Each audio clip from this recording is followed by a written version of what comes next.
नमस्कार दोस्तों, मैं हूं शिवकांत गौतम। घी के दो टाइप होते थे, एक होता था देसी घी और एक होता था डालडा घी। अब हमको लगेगा यार डालडा घी, डालडा तो एक ब्रांड है।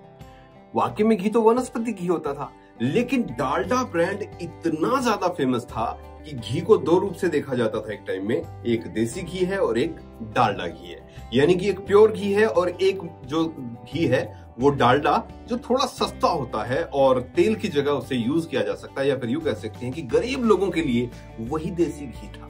तो आज दोस्तों हम इस वीडियो में बात करने वाले हैं भारत के सबसे मशहूर ब्रांड डालडा घी की। ये कहानी है एक ऐसे प्रोडक्ट की जिसने 1940 से लेकर 1990 के दशक तक भारतीय रसोई पर पूरी तरीके से राज किया, लेकिन धीरे धीरे गायब हो गया। कैसे एक डच कंपनी का ब्रांड भारत का घरेलू नाम बन गया और क्यों आज के बच्चे डालडा को नहीं जानते हैं, इसकी शुरुआत, इसकी चरम पहुंचने की कहानी, इसका गिरने का पूरा किस्सा आज मैं आपको बताऊंगा। डालडा का जन्म सबसे पहले हम बात कर लेते हैं। देखिए, भारत में परंपरागत तरीके से दो चीजें जो है वो यूज की जाती है। अगर हम नॉर्थ इंडिया की बात करें तो देसी घी और सरसों का तेल। अगर साउथ में चले जाएं तो वहां कोकोनट ऑयल भी बहुत ज्यादा यूज होता है। लेकिन अचानक से देश में एक क्रांति आई वनस्पति घी की, डालडा घी।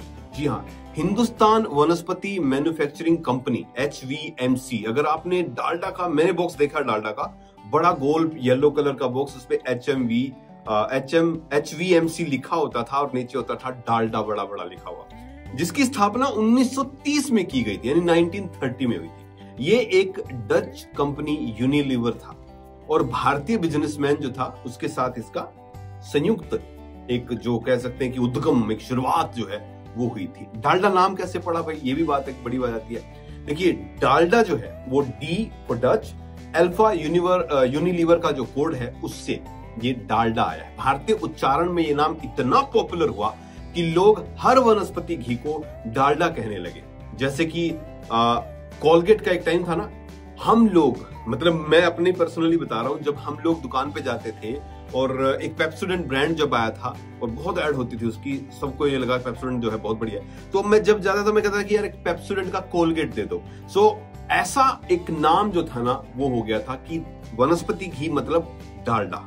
जी हाँ, और ये डालडा ना सन 2000-2005-7 तक भी मैंने देखा शादियों में बहुत यूज होता, डालडा घी में चीजें बनती देखती थी, आजकल भी बनती होगी, बट अब रिफाइंड ने उसकी जगह घेर ली है। चलिए, भारतीय रसोई में कैसे क्रांति है उसकी बात करते हैं। समय था देसी घी महंगा हुआ करता था, क्योंकि दूध का उत्पादन इस तरीके से नहीं था इतना आज हमारे देश में है। दूध का उत्पादन कम था और ग्रामीण क्षेत्रों में दूध का उत्पादन जितना होता था वो सारा का सारा जो है वहीं पर ऑब्जर्व भी हो जाता था। डालडा जो है एक सस्ता विकल्प आया, सस्ता घी जो देसी घी जैसे दिखता था और आधे दाम में था। ये मार्केटिंग स्ट्रेटजी जो है वो कामयाब रही, क्योंकि इसका जो मामला था, इसकी जो पंचलाइन थी वो थी, स्वाद देसी घी जैसा, दाम आधा। जी हाँ, इसका स्वर्णिम दौर कब शुरू हुआ, मतलब कब इसने जो है पूरा का पूरा कब्जा कर लिया मार्केट पे भाई? साल 1950 से लेकर साल 1980 तक अगर हम डालडा की बात करें तो डालडा ने एक छत्र राज किया है। जी हाँ, माँ के हाथ का स्वाद। डालडा के एक विज्ञापन जो थे वो बड़े ही इमोशनल हुआ करते थे, रेडियो और अखबारों पर इसके जिंगल छाए रहते थे। बॉलीवुड से भी कनेक्शन था, 1960 और 70 में फिल्म में डालडा का जिक्र होता रहा है। जैसे डालडा 555 सिगरेट की बात होती रहती है, प्रिंट विज्ञापन में भी बड़े बड़े डालडा के जो है वो उसे प्रमोट किया जाता था। डालडा डब्बा हर शादी ब्याह में उपहार के तौर पर भी दिया जाता था। छोटे दुकानदारों को मुफ्त साइन बोर्ड दिए जाते थे, जिससे ब्रांडिंग हर जगह होती थी और भयंकर वाली होती थी। लेकिन इतना जबरदस्त चलने वाला डालडा फिर अचानक से कैसे गिरने लगा? देखिए, भारत में जो भारतीय प्रोडक्ट थे ना बहुत सारे, चाहे वो राजदूत हो, चाहे वो अगर आप बात करो एम्बेसडर की बात करो, चाहे अगर आप बात करो तो बाकी जो चीजें रही हैं और भी बहुत सारी ऐसी जो लोकल, जैसे निरमा ब्रांड था, ये सर्फ का, ये लोकल जो चीजें थी जो बहुत बढ़िया चली, वो 90s में आकर उनका जो पतन है वो शुरू हुआ। और उसकी वजह क्या थी? उसकी वजह ये थी कि 1990 में हमारे देश में आर्थिक जो चीजें थी वो खुली थी पूरी दुनिया के लिए, और बहुत सारी बाहर की जो चीजें थी अच्छी वो आई। स्वास्थ्य के लिए जागरूकता सबसे पहला जो बड़ा कारण था वो ये था। 1990 में लोगों को पता चला कि हाइड्रोजनेटल ऑयल यानी कि वनस्पति घी जो है वो दिल के लिए बहुत खराब है, हार्ट के लिए बहुत खराब है। डालडा में अगर हम देखें तो डालडा जो है वो फैट जमाता है, ट्रांस फैट जो है वो बना देता है, जिससे हार्ट की दिक्कतें बढ़ जाती है। एक तो ये वजह थी। दूसरी वजह ये थी कि कंपटीशन और बदलती लाइफस्टाइल जो है वो सामने आई। अचानक से देश में 1990 के बाद जब बाहर की दुनिया की चीजें हमारे देश में आने लगी, चाहे वो गाड़ियां हो, चाहे वो रोजमर्रा के प्रोडक्ट हो, इसमें ये चीजें भी थी और उसमें वनस्पति घी का एक अल्टरनेट जो था वो भी सामने आने लगा, यानी कि सनफ्लावर ऑयल, सरसों का तेल, ऑलिव ऑयल।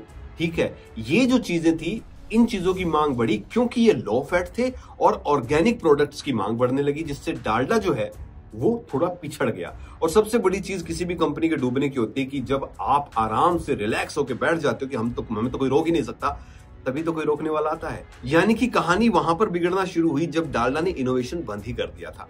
यूनिलीवर का फोकस जो है वो बदलने लगा।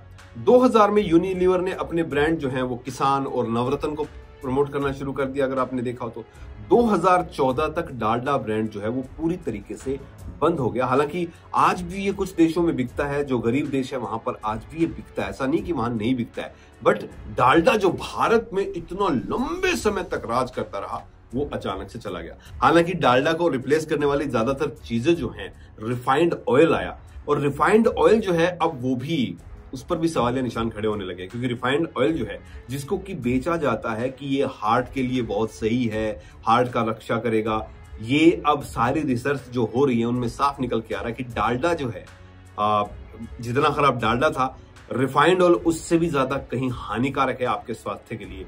तो जो हमारी परंपरागत चीजें थी, यानी देसी घी या फिर सरसों का तेल या फिर कोकोनट ऑयल जो है, यही चीजें हमारे लिए, हार्ट के लिए, हमारी सेहत के लिए सही हैं। चलिए जी, निष्कर्ष क्या निकला डालडा की कहानी से? क्या डालडा वापस आ सकता है? सबसे बड़ी बात है, देखो, रेट्रो नॉस्टैल्जिया के चलते आज भी कुछ लोग डालडा को याद करते हैं। मतलब एक होता ना, याद आ रही है आपको डालडा, हम जैसे लोगों ने, हालांकि ये था कि हम तो गांव में रहते थे तो भैंस दूध बहुत था भाई हरियाणा में, तो कभी डालडा खाया नहीं, लेकिन डालडा के ऐड बहुत देखे। डालडा के डब्बे जो गोल वाले थे, मुझे आज भी याद आ रहे, दुकानों पे होते थे और शादियों में बहुत लोग जो डालडा यूज करते थे। चलिए, अगर company trans fat free version launch करे तो शायद वापसी हो जाए, लेकिन अब डालडा सिर्फ एक याद बनकर रह गया, जो हमें सिखाता है कि ब्रांड को समय के साथ बदलना बहुत जरूरी है। चाहे वो निरमा हो, चाहे वो राजदूत हो, चाहे वो एम्बेसडर हो और चाहे वो डालडा हो। डालडा सिर्फ एक घी नहीं बल्कि भारतीय मिडिल क्लास की यादों का हिस्सा था। इसकी कहानी भी बड़ी रोचक थी, जो समय के साथ ना बदलने पर खत्म हो गई। तो ये थी भाई डालडा की कहानी। इस तरीके से डालडा जो है आया, छाया और फिर गुमनामी के अंधेरे में खो गया। उम्मीद करता हूं कि आपको ये वीडियो पसंद आया होगा। अगर पसंद आया तो फिर इस वीडियो को लाइक और शेयर एंड चैनल को सब्सक्राइब कीजिए। फिर मुलाकात होगी एक नए वीडियो के साथ, तब तक दीजिए मुझे इजाजत। खुश रहिए, स्वस्थ रहिए।